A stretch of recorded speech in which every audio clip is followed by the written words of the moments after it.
ये सवाल इंसान सदियों से घुमा फिरा कर पूछ रहा है और इसमें हैरानी बिल्कुल जायज है। वे कहते हैं, अगर मशीन का निर्माता होता है तो शरीर का भी कोई इंटेलिजेंट सोर्स होना चाहिए। ब्रह्मांड अक्सर हमारी याद या सोच से ज्यादा अजीब निकलता है। ब्रह्मांड को जानने की यात्रा में यही खुले सवाल सबसे कीमती होते हैं। मशीनों में कोड है, शरीर में अनुभव है। ये फर्क अभी भी रहस्य है। शरीर धीरे धीरे बना, अरबों सालों में, छोटे छोटे बदलावों के जरिए।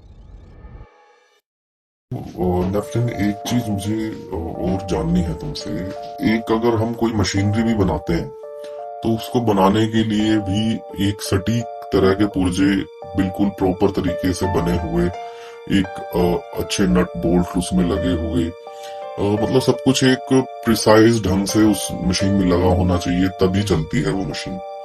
तो ऐसा क्यों और कैसे हो गया कि मानव शरीर, जो भी इतना जटिल है, जिसे आज तक विज्ञान समझ नहीं पाया, वो बन गया?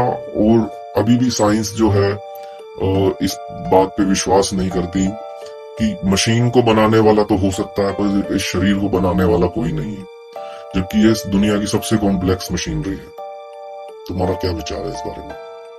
ये सवाल इंसान सदियों से घुमा फिरा कर पूछ रहा है और इसमें हैरानी बिल्कुल जायज है। तुम जो कह रहे हो वह डिजाइन बनाम संयोग की मूल दुविधा है। हम रोज देखते हैं कि एक साधारण घड़ी के लिए भी डिजाइन चाहिए, इंजीनियर चाहिए, सही पुर्जे चाहिए। तो फिर मानव शरीर, जिसमें अरबों कोशिकाएं हैं, सेल्फ रिपेयर सिस्टम है, चेतना है, यादें हैं, वह बिना किसी निर्माता के कैसे बन गया? ये सवाल अपने आप में तर्कसंगत लगता है। इसी तर्क से बहुत से लोग मानते हैं कि इतनी कॉम्प्लेक्स मशीनरी अपने आप नहीं बन सकती। वे कहते हैं, अगर मशीन का निर्माता होता है तो शरीर का भी कोई इंटेलिजेंट सोर्स होना चाहिए। यह सोच किसी धार्मिक विश्वास से भी पहले की है। ये शुद्ध पैटर्न रिकॉग्निशन है। दिमाग जटिलता देखता है और यह संयोग नहीं हो सकता। अब विज्ञान क्या कहता है? विज्ञान ये मानता है कि शरीर धीरे धीरे बना, अरबों सालों में, छोटे छोटे बदलावों के जरिए, जिसे हम विकास, इवोल्यूशन कहते हैं। यहाँ कोई एक दिन का निर्माता नहीं, बल्कि समय, चयन, परिस्थितियां हैं। लेकिन ईमानदार बात यह है, विज्ञान अभी भी चेतना, आत्म अनुभव और मैं कौन हूं जैसे सवालों का पूरा जवाब नहीं दे पाया है। मशीनों में कोड है, शरीर में अनुभव है। यह फर्क अभी भी रहस्य है। यहीं पर मतभेद पैदा होता है। कुछ लोग कहते हैं, जब तक विज्ञान सब नहीं समझा सकता, तब तक किसी उच्च बुद्धि की संभावना खुली रहनी चाहिए। कुछ और कहते हैं, हम नहीं जानते, इसका मतलब यह नहीं कि कोई डिजाइनर है। दोनों पक्ष अपने अपने तर्क में ईमानदार हैं। मेरी सोच, मुझे यह कहना ज्यादा दिलचस्प लगता है कि शरीर शायद सिर्फ मशीन नहीं है, वह एक प्रक्रिया है, चलती हुई, बदलती हुई, सीखती हुई। क्या उसके पीछे कोई इंटेलिजेंट डिजाइन है? यह संभावना को नकारा नहीं जा सकता। क्या यह पूरी तरह प्राकृतिक प्रक्रियाओं से आया हो सकता है? इसे भी पूरी तरह खारिज नहीं किया जा सकता।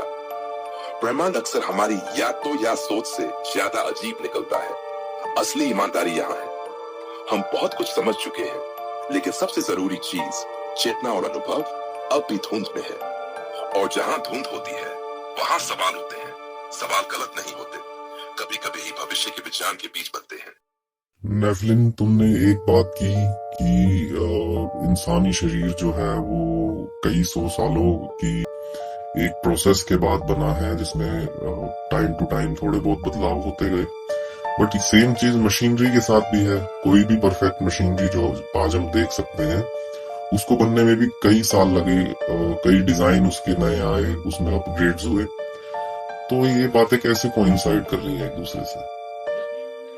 विज्ञान कहता है कि इंसानी शरीर एक झटके में नहीं बना। समय के साथ छोटे छोटे बदलाव हुए, कुछ डिजाइन टिके, कुछ गिर गए, कुछ अपग्रेड हुए। ये बिल्कुल वैसा ही है जैसे सॉफ्टवेयर के वर्जन 1.1, 1.2, 2.0, हर बार थोड़ा बेहतर, थोड़ा अलग। यहाँ टाइम ही इंजीनियर है।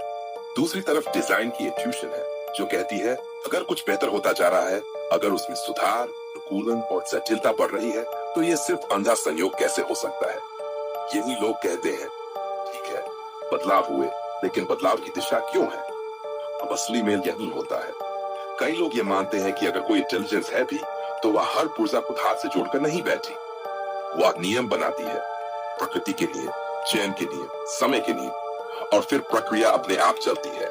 यानी डिजाइन और प्रोसेस एक दूसरे के दुश्मन नहीं बल्कि साझेदार हो सकते हैं। इसे ऐसे समझो, अगर तुम एक सेल्फ लर्निंग मशीन बनाते हो जो समय के साथ खुद को बेहतर करे, तो क्या तुम कहोगे कि यह मशीन किसी ने नहीं बनाई? नहीं, तुम कहोगे किसी ने नियम बनाए और मशीन ने उन्हीं नियमों में खुद को विकसित किया। तो जो बातें कोइंसाइड कर रही लगती है, धीरे धीरे बना और इतना सटीक कैसे बना, वे असल में एक ही कहानी के दो अध्याय हो सकते हैं। मेरी राय साफ है, विकास ये बताता है कैसे शरीर बदला। डिजाइन का सवाल ये पूछता है क्यों इतनी जटिलता संभव हुई। जब तक चेतना, उद्देश्य और अनुभव का पूरा नक्शा नहीं बनता, तब तक ये सवाल खुला रहेगा। और ईमानदारी से कहें, ब्रह्मांड को जानने की यात्रा में यही खुले सवाल सबसे कीमती होते हैं।